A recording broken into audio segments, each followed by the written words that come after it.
ാണ് നൂറിന്റെ താമസം. മാമയുടെ കച്ചവടത്തിന് സഹായിക്കലാണ് പണി.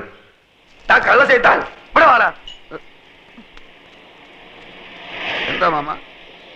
78 43 കൂട്ടിയാൽ എത്രണ്ട? 8 3 11 പിന്നെ 7 4 11 121 അല്ലേ? ഇതെത്ര? അത് 111. ഇങ്ങനെയാണ് കണക്ക് ചെയ്താൽ 10 രൂപയ്ക്ക് എന്റെ ബാപ്പ ഉണ്ടായി തരൂ. ഇയാളെ മുടിപ്പിക്കാനായിട്ട് കുടിക്കാണല്ലേ?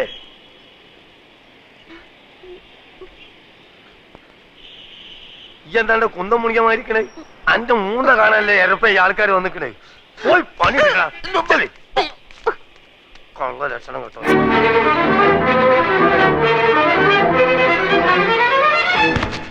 എടാ ദൂരെ എന്റെ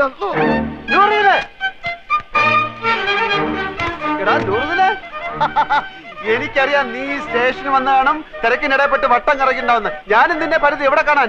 നിന്റെ ഈ മുടിഞ്ഞ കട കണ്ടുപിടിക്കാൻ ഞാൻ എവിടെയൊക്കെ അന്വേഷിച്ച് നീ നിങ്ങൾക്ക് കുടിക്കാൻ എന്ത് ജ്യൂസാ വേണ്ടിയത്? ഗ്രേപ്പ്, പൈനാപ്പിൾ, ഓറഞ്ച്, മാംഗോ, സാത്തുകുടി? ഇനി എനിക്ക് എന്തിനാടാ ജ്യൂസ്? നിന്നെ കണ്ടപ്പോ തന്നെ എല്ലാ ജ്യൂസും ഒരുമിച്ച് കുടിച്ച പോലെ ആയില്ലേ? എവിടെ നിന്റെ അർത്ഥ കൈക്ക് ഉപ്പ് തേക്കാത്ത മാമ? നിന്റെ കട കൊള്ളാമല്ലോ. നിന്റെ മാമ തട്ടിപ്പോയാല് പിന്നെ ഈ കട നിനക്കായിരിക്കും അല്ലേ? ധാരണ്ട് ഞമ്മക്ക് അറിഞ്ഞൂടാ. നിനക്ക് എന്നെ മനസ്സിലായില്ലേ? എടാ, ഒരു ബെഞ്ചിലിരുന്ന് പഠിച്ച് ഒരു പാത്രത്തിലുണ്ട് ഒരു സിനിമ 3-4 പ്രാവശ്യം ഒരുമിച്ച് കണ്ടേടാ. നിനക്ക് എന്നെ മനസ്സിലായില്ലടാ. കാള് തെറ്റി. പടച്ചോനാണ് മാമ. ഞമ്മക്ക് ഈ ചെയ്താൻ അറിഞ്ഞൂടാ. അറിഞ്ഞുകൂടാത്തവനാണെങ്കിൽ എങ്ങനെയാണ് അർത്ഥമായി ഇപ്പൊക്കെത്താളെ എന്റെ മാമ നാട്ടുകാർ പറഞ്ഞു കൊടുത്തായിരിക്കും. അതെ, ഒന്ന് വന്നാട്ടെ. വരുന്നു.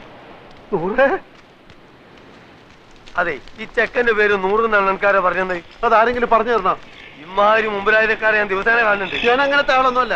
ഇതൊക്കെ ചോദിക്കാൻ നിങ്ങളാരാ? നിന്റെ പേര് എനിക്ക് ആരും പറഞ്ഞു തന്നില്ലേ? നിങ്ങളുടെ പേര് പറഞ്ഞിട്ട് എനിക്ക് എന്ത് കാര്യം? കാര്യം തന്നെ എനിക്ക് പറയുമ്പോ കേക്കാം.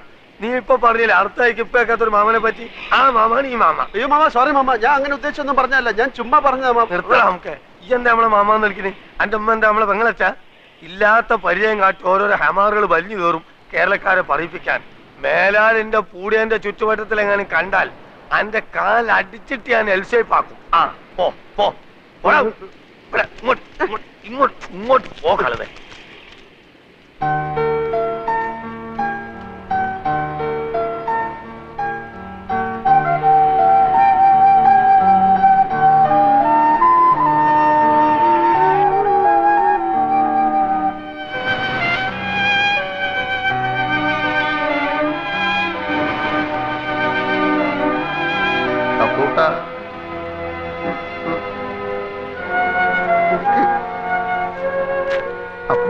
ഈ കടപ്പുറം നിന്റെ തറവാട്ട് വകയൊന്നുമല്ല.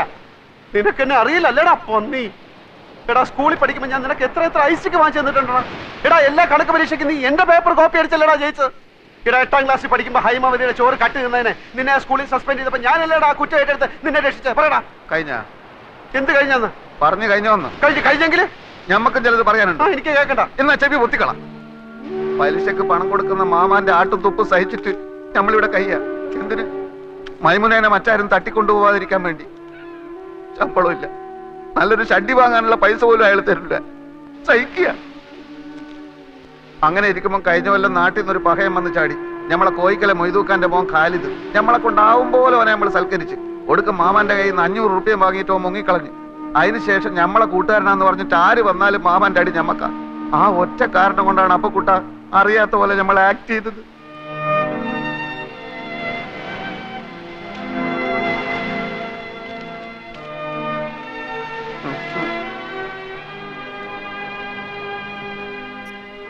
എന്നാലും ഒരെന്നാലുമില്ല.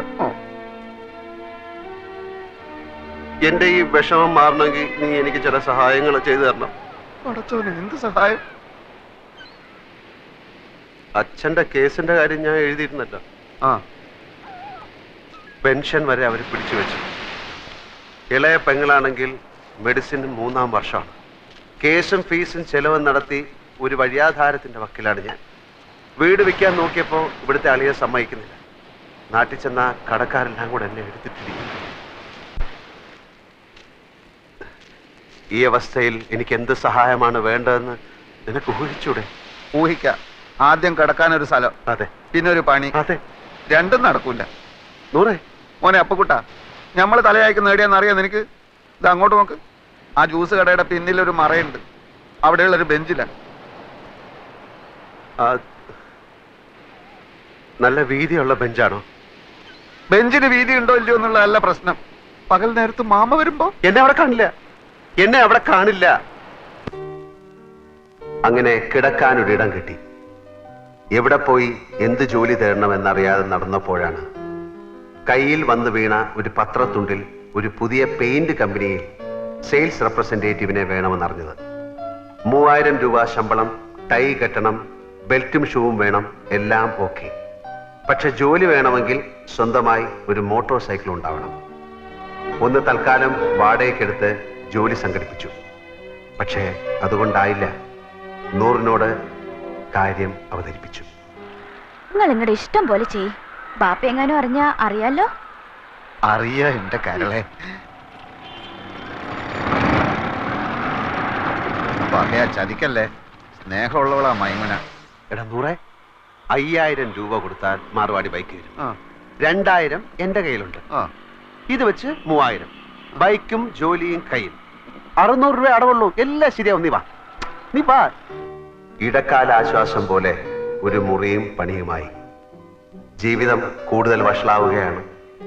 ആഹാരവും വാടകയും പെട്രോളും കഴിയുമ്പോൾ ശമ്പളം തീരുന്നു. 3 മാസമായി ബൈക്കിന്റെ കുടിശ്ശിക അടച്ചിട്ടില്ല. ബൈക്ക് വാങ്ങാൻ കാശ് എന്ന മാർവാടിയുടെ ഗുണ്ടകൾ അത് പിടിച്ചു വാങ്ങാൻ തപ്പി നടപ്പ് തുടങ്ങി.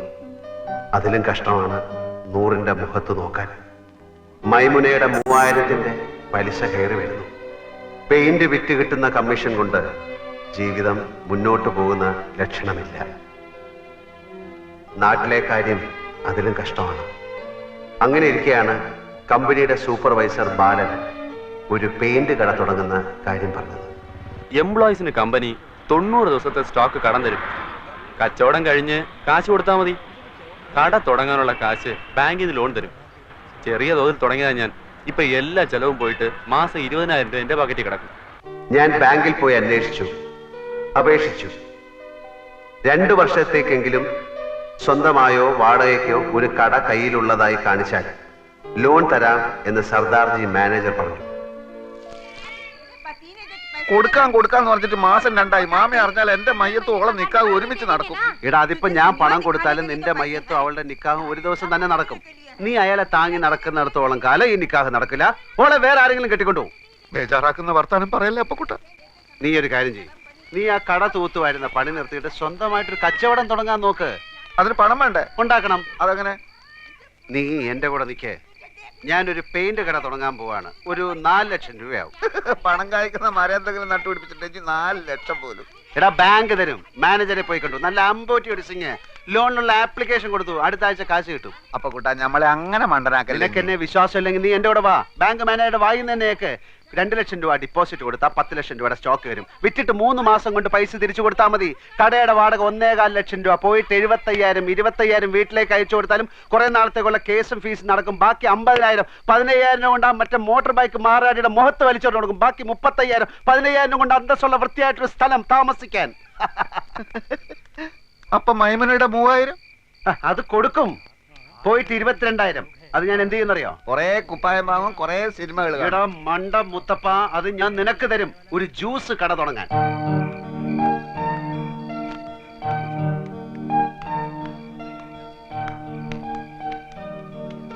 പക്ഷേ ഇതൊക്കെ നടക്കണമെങ്കിൽ ചെറിയൊരു പ്രശ്നമുണ്ട്. എന്ത്?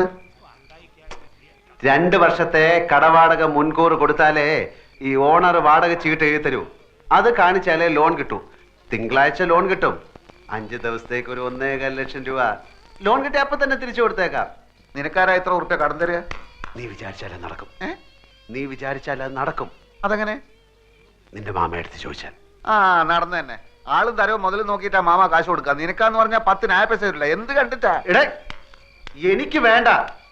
എന്റെ അളിയൻ രവീന്ദ്രൻ നായരല്ലേ, അയാൾക്ക് കൊടുത്താൽ മതി. അതെങ്ങനെ? ഞാൻ കാര്യങ്ങൾ വിശദമായിട്ട് പറയാം. നീ എന്റെ കൂടെ ഒന്ന് നിന്നാ മതി. ഇതൊന്നും എനിക്ക് വേണ്ടിയിട്ട് മാത്രമല്ല കേട്ടോ. മൈമുനയുടെ നിക്കാഹ് നിന്റെ മയ്യത്ത് ഒരുമിച്ച് അടക്കാതിരിക്കാൻ കൂടി വേണ്ടിയിട്ടോ ഞാൻ ഇതൊക്കെ പറയുന്നത്. ഇതൊക്കെ എങ്ങനെ നടക്കും ആദ്യം പറ.